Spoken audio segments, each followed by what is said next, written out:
درنو ملګرو عزیزانو، زه پوهیږم چې ستاسو دپاره هم دا ډېر یو غمجن خبر دی د ښاغلي عبدالاحد مومند اتل د رحلت. او زه چې خواله رسنۍ ګورم ټول ولس پرې ډېر خوږ شوی دی، ډېر پرې خفه شوی دی. او هر انسان د خپل ځان نه یو ریکارډ پرېږدي، څوک د کلي په کچه، څوک د ولسوالۍ په کچه، څوک د ولایت په کچه، څوک د مملکت او حتی د نړۍ په کچه باندې یو انسان د ځان نه یو ریکارډ پرېږدي چې د هغې جملې نه یو ښاغلی عبدالاحد مومند. عبدالاحد مومند په داسې وخت کې تشیال یا فضا ته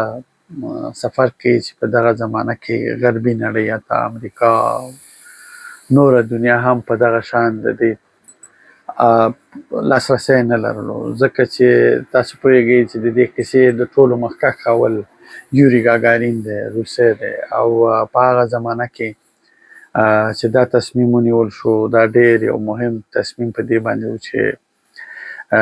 د افغانستان دولت روسانو سره صحیح ده یو ملګرتیا لرله، چې اوس هم لرو، اوس هم تړونونه کېږي. نو په هغې وخت کې د افغانستان حکومت کمال دا و چې هغې په دې قانع کړه یا دې خبرې ته متوجه کړه چې یو کس د دې سره په فضا ته وخیږي او دا ریکارډ د افغانانو په نوم باندې ثبت شي. په دې کې څه کارونه وشو، ولې موږ په عبدالاحد مومند چې نه زموږ تره زوی دی، کاکا زوی دی، نه ورسره موږ د خپلوۍ کومه اړیکه لرو، صرف دی یو افغان دی، د افغانستان دی، ولې موږ عبدالاحد مومند ځان ته دومره نږدې ګڼو او په هغې ویاړ کوو؟ په هغې کې ډېرې مهمې کیسې دا دي چې دې فضا ته د ختلو سره دا د نړۍ اولنی انسان و او الحمدلله چې دی یو افغان و چې دی د الله تعالی سپېڅلی او ستر کتاب قرآن کریم د ځان سره وخېژولو او دا ریکارډ تر ابدالابده د افغانانو په تاریخ کې ثبت شو. لکه څنګه چې د افغانانو تاریخ د ډېرو ویاړونو نه ډک دی، خو اکثره زموږ په تاریخ باندې خاورې راړول شوي دي. او زموږ زه دلته د ملل متحد دفتر ته لاړم، دلته په ویانا کې، هلته یو دوه مجسمې جوړې شوې وې چې یو پکې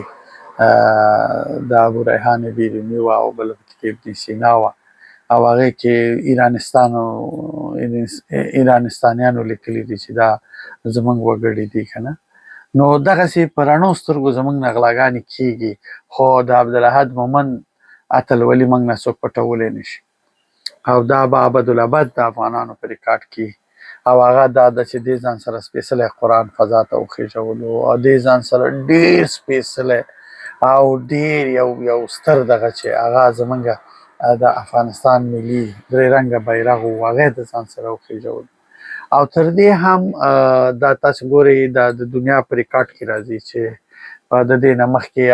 په فضا کې په انګلیسي، روسي او فکر کوم په فرانسوي خبرې شوې وې، خو څلورمه ژبه یا درېیمه ژبه هغه زموږ ملي ژبه وه چې دی پرې د فضا نه د خپلې خوږې مور او د هغه وخت د ولسمشر ښاغلي ډاکټر نجیب الله سره خبرې وکړلې. نو زموږ هیله څه ده؟ اوس د اوسني حاکمانو نه نظامونه تېرېږي، وختونه تېرېږي، لکه څنګه چې ما وویل ریکارډونه پاتې کېږي، که هغه شخص وي، که ډله وي، که نظام وي، که حکومت وي. نو موږ دلته ګورو په اروپا کې او امریکا کې چې څوک مري په ډېرو شخصي مصارفو باندې هغه پلرنۍ هدیرو ته انتقالېږي او په هلته ښخېږي. هغه یو نورمال انسان وي او هغه یو د خپلې کورنۍ پورې مربوط یو وګړی. خو احد مومند دا د کورنۍ پورې، دا د ولایته پورې او د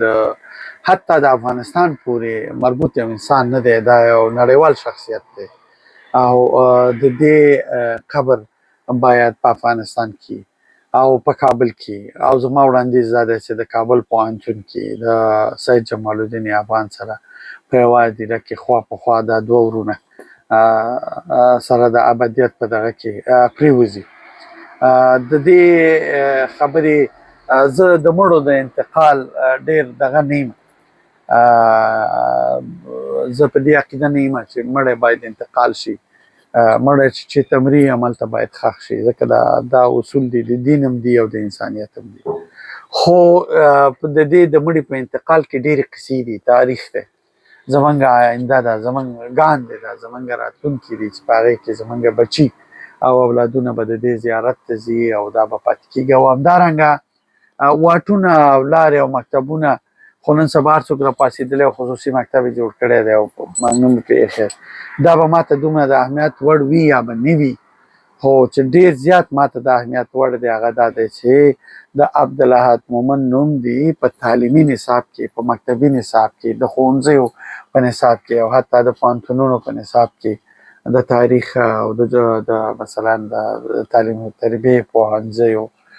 په نصاب کې شامل شي او په دې هغه وخت سره دا ډیره مهمه ده. او دا د حکومتونو ریکارډونه جوړوي، هر چا چې دا کار وکړو دا د هغې لپاره ریکارډ دی. او زه په دې ډېر د جمهوریت نه به ډېرې ګیلې ګزارې نه کوو. ولسمشر کرزي